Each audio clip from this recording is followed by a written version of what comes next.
Ankelium Down, written by Nik Hein, narrated with the help of the AI. Chapter 4.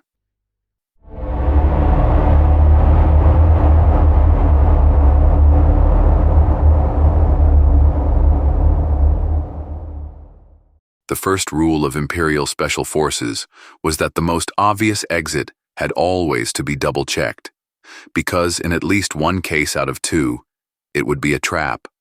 Whether or not that was the case, the emergency red lights in the corridor clearly indicated that something was very wrong on the galley. Dams hesitated a second longer, but then stepped resolutely across the threshold. After all, what had he to lose? He'd been considered executed with the delay for a long time now anyway. No one had shot at him. No explosive devices or any other traps had gone off. The hallway was completely empty. As far as Dams remembered the small part of the galley he had seen, there was nothing but a prison block to the right of his cell. There was no point in going that way.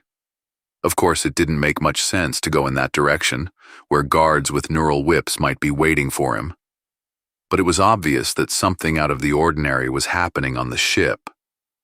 There was no point in sitting in a cell waiting for the unknown. He found the first body at the control post, in a small room where several corridors converged. The guard was lying on his back, and at first, Dams saw only his legs sticking out from behind a post-terminal counter. Old reflexes kicked in, and Dams tensed instantly, but he had done hiding. Dams jumped over the counter in one fell swoop, already swinging his arm for a strike, but the same reflexes stopped him as soon as he saw the whole body. Dams didn't even bother to check for a pulse. It was obvious the guard was dead. With a hole like that in his chest, how could he not be? He couldn't help but wonder what kind of weapon could have caused it. Carefully, he ran a finger along the charred edges of the wound. Thanks to his former line of work, he corrected himself, Dams knew weapons well. But right now, nothing that could burn a hole the size of a fist straight through a person came to mind. Maybe the guard had been shot in the heart with a regular gun first, and then someone had come along afterward with, say, a blowtorch to finish the job. There was barely any scent, but that wasn't surprising. The ventilation was on full blast in emergency mode, just in case of gas leaks or smoke. Another question was, who could have even come up with something like this? Another question was, who could have even come up with something like this? Of course, there wasn't any warm feelings left among the convicts toward the guards, but this kind of execution still seemed far more like the work of a madman, and madmen didn't last long in the Camp Gratitude. Not unless they were overseers, of course. Maybe the galley had taken prisoners from other camps as well. Quite possible. But then, how did they manage to escape? Had someone let them out too, for reasons unknown? Dams was certain he'd been let out. The cells here were probably built just like the ones in the camp. In the event of a power failure, they didn't swing open automatically, like doors in a regular residential building. On the contrary, they locked down tighter than ever. The life of those executed with delay held little value. And yet, after everything Anton had told him, Dams wasn't sure of anything anymore. Dams quickly looked around for anything that might be a weapon.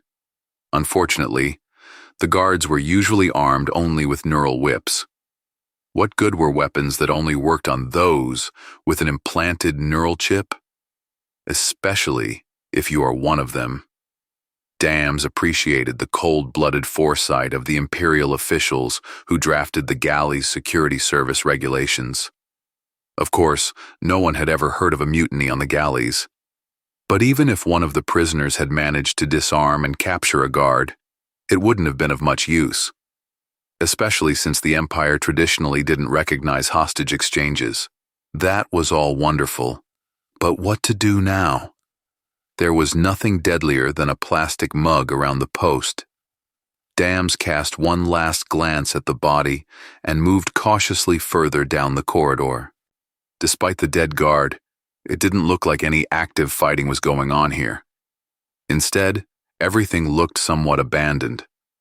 There were no signs of gunfire on the wall, no marks from the familiar Imperial models Dams was used to, nor from any mysterious ray guns or whatever else someone might have used to put a hole in the guard. On his way, Dams passed several cells identical to his own, but they were either empty or the mysterious benefactor hadn't bothered to free the occupants, reserving his mercy solely for Dams. Whether it was mercy, however, was another matter. Dams had a strong feeling that he would not be happy about his nearest future, if he had any at all to live through. The mere fact that he was walking quietly around the galley without meeting a single living soul was already enough to give him the creeps. Dams reached another intersection with another guard post. There was no one here, dead or alive. Just in case, Dams went behind the counter and tried to turn on the surveillance systems, but the remote didn't work. The terminal was off power. There was no time to figure out why, so Dams moved on. He'd calculated that he was about to leave the prison area. He was escorted via a different route to the curator's interrogation, but the distance felt more or less the same. Dams feared the main prison block doors would be blocked, but the armored flaps were open, and immediately he began to come across bodies. Lots of bodies. At first, Dams didn't even realize they weren't guards, but galley slaves, mainly because after he had seen the engine deck with slaves in pods he had been shown, it had never occurred to him that slaves could move and exist independently on their own 2 feet.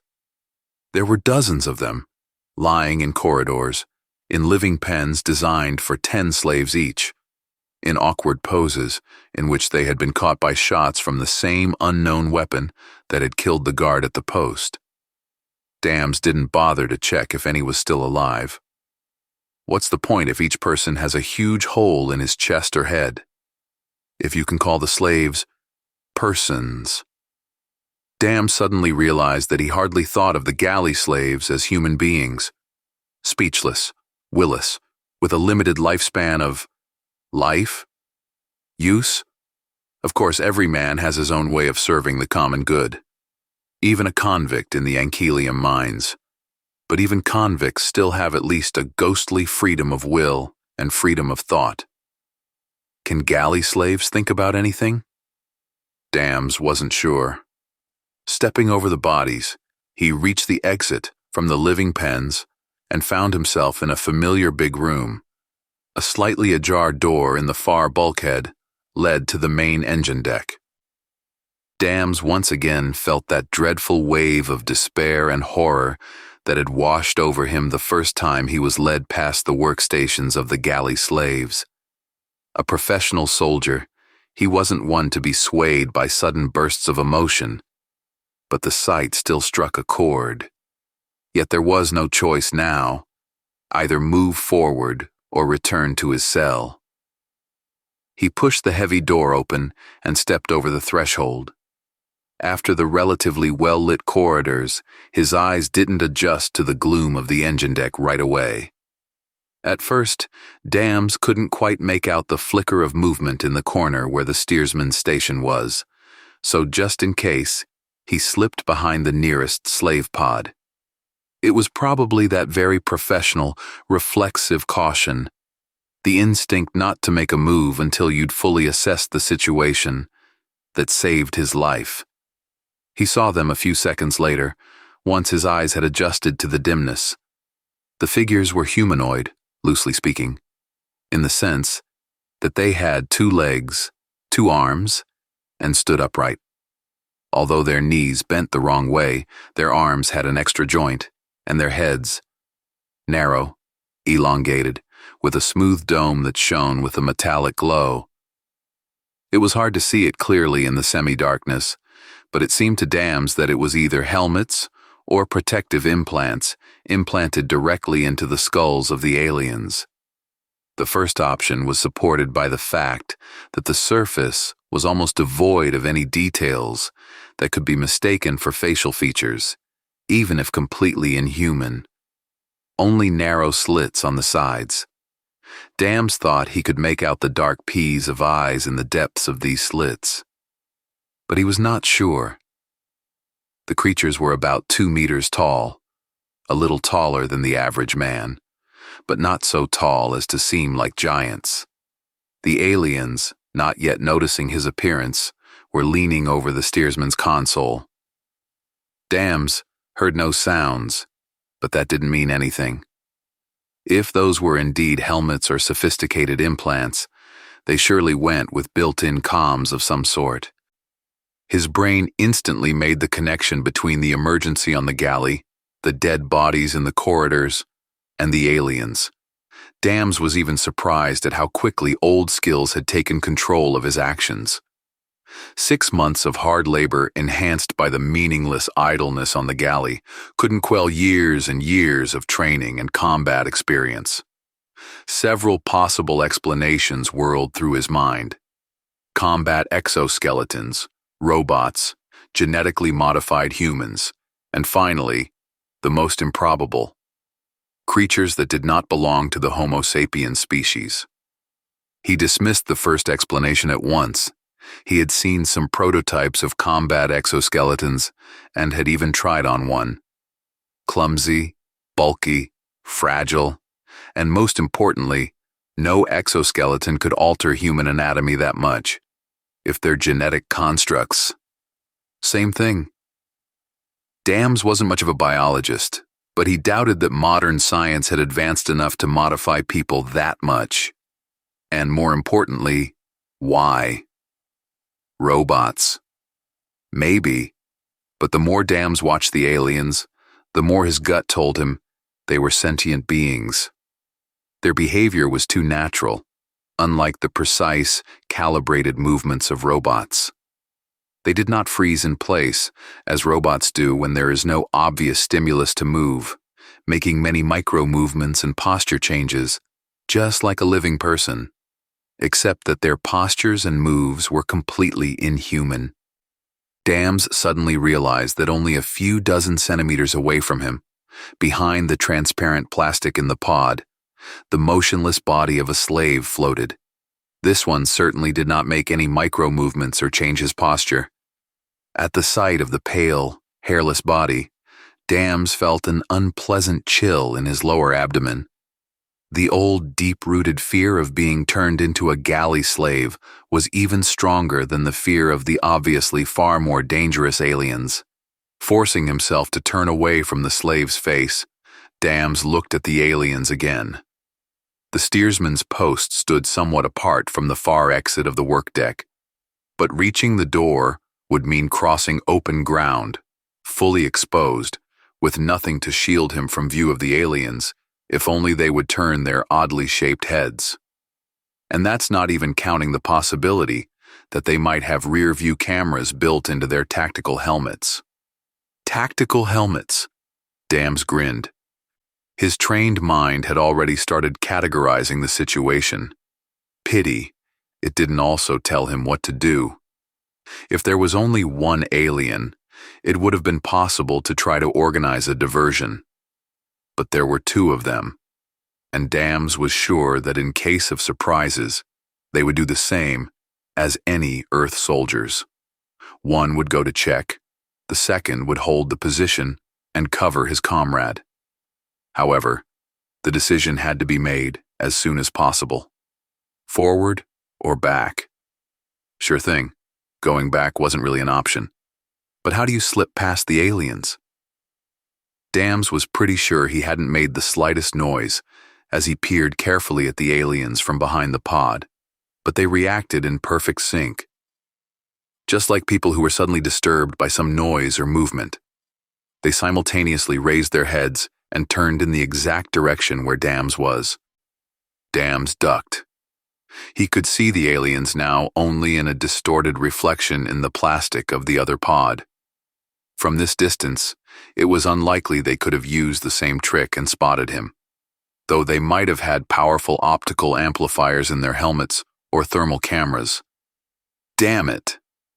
Dams realized that he was about to be detected, or had already been detected, and another body with a hole in its chest would soon fall to the deck floor.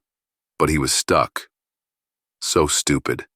He was almost prepared to die, but his gloomy thoughts were suddenly interrupted by feeling he had expected least now. A familiar light tickling sensation started somewhere on the edge of his consciousness and began to intensify, just as it had recently when the curator had tested him. Dams even looked around cautiously. Now would be a very bad moment to be drawn into a mental battle.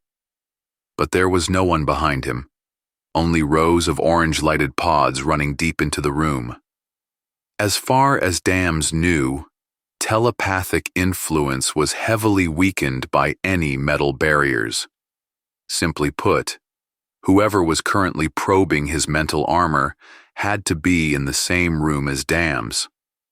But Dams couldn't imagine that the curator was sitting crouched behind one of the pods right now, trying to get inside the former Special Forces officer's head. Why? What for? It didn't make the slightest bit of sense. Dams looked at the slave's expressionless, emotionless face, pale through the orange veil of Ankelium-saturated liquid. Dams had only the vaguest notion of how the mechanism of spatial displacement actually worked, how it harnessed mental energy drawn from the multitude of slaves connected to the system. Until now, he had assumed the slaves were little more than mindless husks, reduced to biological appendages of the galley, a sort of mental battery to be carefully charged, and then, once their capacity began to wane from wear, simply discarded and replaced. But maybe, somewhere deep inside, they were still humans. The mental pressure was gradually intensifying. Dams hadn't experienced it often enough to classify its various forms, but now he suddenly realized that his feelings were different from before. In the past, he had always sensed that his mental adversary was trying to break through his personal defenses, aiming specifically at Dams's mind. But this time, it felt more like a pervasive background force. The difference was akin to that between a distinct, discernible melody or speech and a deep, powerful hum. Both affect the hearing, but in entirely different ways. Had someone finally succeeded in developing a device capable of sending mental orders? There were rumors about such research all the time, but no solid facts, and certainly no official information.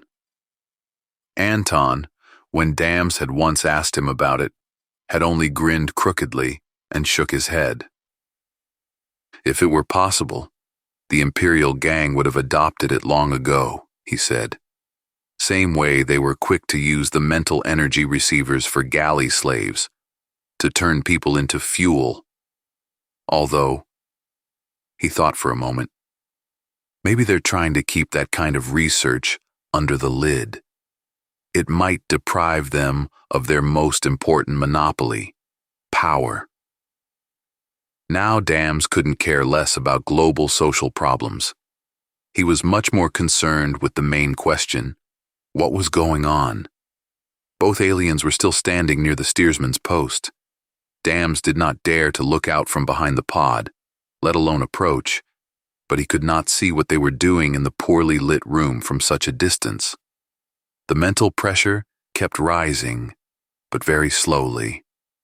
Dams felt with growing urgency that he couldn't afford to stay where he was and do nothing. But no clear solution, not even a vague one, came to mind. As it always happens in such situations, if you hesitate, the decision will be made without you. Dams knew this feeling all too well, as if time had both accelerated, cramming an overwhelming number of events into a fleeting instant, and slowed, granting him just enough room to comprehend, analyze, and even, with a bit of luck, respond. Survival often hinged on how quickly one could adapt to this paradoxical state and exploit it to their fullest advantage. And sometimes, the lives of others depended on it too. The mental pressure surged abruptly, with explosive intensity. It was as if someone had been gently scratching at the gates of a fortress, only to suddenly grow tired of waiting and slam into them with a massive battering ram. Dams didn't know if his defenses could actually be breached. The prince had failed, and the other members of the Imperial Gene clan were far more cautious. Usually, every mental attack against Dams was met by an equal force of resistance from his mind. It wasn't exactly painful, but stressful. And he always was aware that he'd just repelled an assault, a mental lightning bolt that now rebounded toward its sender. That was exactly what had happened just now. It was only now that he realized who had attacked him. One of the aliens suddenly raised his long, inhuman arms to oddly elongated head and fell on the back. Immediately, the mental pressure on Dams's consciousness dropped to almost zero. However, Dams didn't even have time to analyze what had happened because the second alien instantly turned in his direction. In his hands, Dams saw an object which, despite its unfamiliar shape, was easily recognizable as a weapon. Dams tried his best to take cover behind the slave's pod. He didn't know if the aliens had thermal scopes and bioscanners, but he was prepared to assume the worst. He could only hope that the pod would serve as a sufficient obstacle for the outsider's detection devices. But what to do next? If he stuck his head out, he'd be exposed, barehanded, and clad only in a light prison robe against a well-equipped and armed enemy. There was no doubt that it was an enemy. And then something happened that Dams did not expect at all. The servos at the base of the pod buzzed, the pumps hummed and gurgled, and the shimmering orange liquid in which the slave was floating slipped away, revealing a hairless, flaccid body with sagging skin and flabby muscles. In the next instant, the pod's locks hissed, and the transparent cover slid open. From beneath the slave's pale eyelids, empty, expressionless eyes stared straight into Dams's face. A second later, the slave groaned and stood up, snapping the wires and tubes from his implants. Similar sounds echoed throughout the room as the other pods began to open one by one. Dams had only seen galley slaves a couple of times in his previous life. The crews of the galleys usually tried to arrange their shipboard routines so that the passengers' paths did not cross with the living fuel of the spaceships. If they did, an uninformed and not too attentive person might not immediately recognize the pale, gaunt men as slaves. The sight before his eyes now left no room for doubt. On the contrary, it was mesmerizing, drawing his gaze, and even a seasoned soldier like Dams, who had seen more in his life than the average citizen of the Empire could ever imagine, was struck with terror. There were about 300 pods on the engine deck, and it looked like almost all of them were occupied. Until recently, that is. Now, all the pods were opening, and ghastly white bodies were staggering out of them like some nightmarish larvae of unknown monsters that hadn't hatched in time and had aged while still inside their technological cocoons. Dams knew that candidates for the galley slaves were selected without regard to the candidate's gender. The only limitation was age. Children and teenagers were unsuitable. Dams shuddered at the thought. Seeing children here would be too much for anyone. Looking at the wrinkled, flabby bodies, Dams realized that he could hardly distinguish between men and women. The slaves wore only soggy, narrow loincloths, but that was enough to unify them all in the darkness. Not really surprising if you give it a thought. If you've been changed from a human being into an engine part, does it matter what gender you were before? Dams came to his senses at a wet and cold touch. As he jerked, he realized with amazement that the slave who had risen from the pod, behind which Dams had been hiding, was leaning toward him and trying to grasp his hand with weak fingers slippery with moisture. The residue of the contact fluid trickled greasy streams down the slave's skin and dripped onto Dams's gray prison robe, leaving orange stains on it. Dams shook off the slave's sluggish grip and bounced back, looking around, still trying to keep the pod between himself and the alien's line of sight. The strange head was turned toward Dams, but it was impossible to tell if the alien could see him. Another cold, wet slap, this time just below the back of his head. It was as if someone had whipped him with a dead fish. Dams quickly ducked under the arm, trying to hold him back, and elbowed sharply backward. The slave silently folded in half and fell to the deck, air whistling out of his lipless mouth. Dams looked around. On all sides, creepy, bony silhouettes were shuffling toward him. Of course, he could handle any of them, but if he was surrounded and pelted by all this mass of mindless meat, no amount of training would help. There was no time to figure out what kind of battle madness had possessed them and how they had managed to get out of the pods, especially since there were still aliens at the steersman's console. He still felt the mental pressure, but very slightly, like a distant background buzzing and hardly distracting. Dams looked around.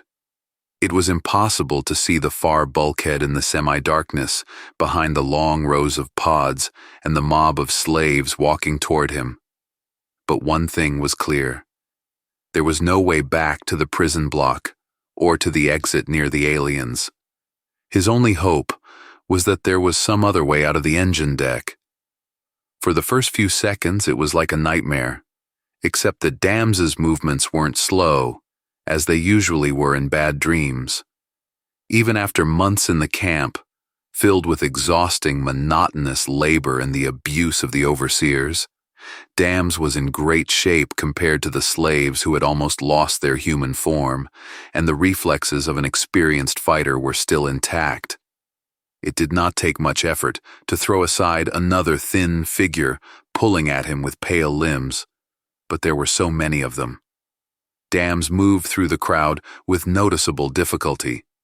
In this swarming and milling of sluggish bodies, he almost missed the first shot. One of the slaves waddling toward him suddenly jerked and stood still momentarily. Blood spurted from a huge hole in his chest. Dams had almost expected it to be orange, but as far as he could see in the semi-darkness, the blood was still red like any other man's. A second later, the slave fell to the floor, right under the feet of his fellows, who continued to shuffle toward Dams as if nothing had happened. Dams tossed aside another flimsy body and dashed for the nearest pod. 2 more energy charges flashed by him all the way to the bulkhead, splattering there in glowing blobs. Apparently, the aliens had realized what he was up to, and they didn't like it at all. Dams had no idea what principle their weapons worked on, but given his complete lack of even a hint of armor, it didn't matter. He cast a desperate glance to the far side of the engine bay. He had managed to get about halfway across before the strangers started firing. Now, he thought he could make out the outline of a door in the corner, but because of the rippling crowd of slaves almost blocking his view, he couldn't be sure. Bad. Very bad. But it was his only way out. Against the pale bodies, his dark gray robe and black skin would stand out as an obvious target. Besides, Dams had no doubt that the aliens had some sort of scanner in their helmets. So much for his chances to survive. Dams decisively pushed away from the pod and rushed into the thick of the slaves.